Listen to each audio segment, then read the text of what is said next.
कभी कभी भगवान हमें सजा नहीं देते। हम अपने ही कर्मों की परछाई में जी रहे होते हैं। एक समय की बात है। एक बहुत बड़ा सेठ था। धन दौलत, हवेली, नौकर चाकर, उसके पास सब कुछ था। लेकिन सालों तक उसकी जिंदगी में एक कमी थी, संतान की। फिर एक दिन उसके घर में खुशियां आईं। एक बेटे का जन्म हुआ। पर खुशी ज्यादा देर टिक नहीं पाई। बच्चा जन्म से ही अपाहिज था। सेठ का दिल टूट गया, लेकिन उसने हार नहीं मानी। बड़े बड़े डॉक्टर, वैद्य, मंदिर, मस्जिद, तीर्थ, जिसने जो उपाय बताया उसने सब किया, पर बेटा ठीक नहीं हुआ। आखिरकार उसे एक सिद्ध सन्यासी के बारे में पता चला। वो बेटे को लेकर उनके पास पहुंचा। आंखों में आंसू, दिल में सवाल। उसने कहा, महाराज, मैंने कभी कोई बुरा काम नहीं किया, फिर मेरे बेटे को ये जन्म से ऐसी सजा क्यों?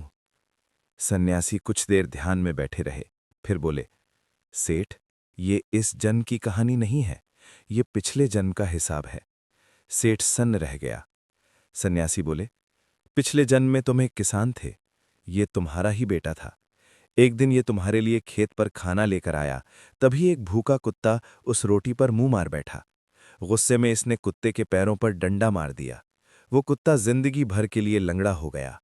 और तुम सब देखते रहे। तुमने उसे रोका नहीं। जिस पीड़ा को तुमने उस बेजुबान को दी, वही पीड़ा आज तुम्हारे घर लौटी है। सेठ की आंखों से आंसू बहने लगे। वो बोला, महाराज, अब क्या करूं? सन्यासी बोले, दंड नहीं, प्रायश्चित करो। भूखे जानवरों को भोजन कराओ, दया को अपना धर्म बनाओ, और अपने बेटे को बोझ नहीं, भगवान की सीख समझो। उस दिन से सेठ बदल गया। वो रोज बेजुबानों को खाना खिलाता, गरीबों की सेवा करता और अपने बेटे को प्रेम से गले लगाता। कहते हैं, धीरे धीरे उसके जीवन में शांति लौट आई, क्योंकि कर्म का हिसाब देर से सही, पर होता जरूर है। इसलिए दया चुनो, क्रोध नहीं, क्योंकि जो हम बोते हैं वही एक दिन काटते हैं।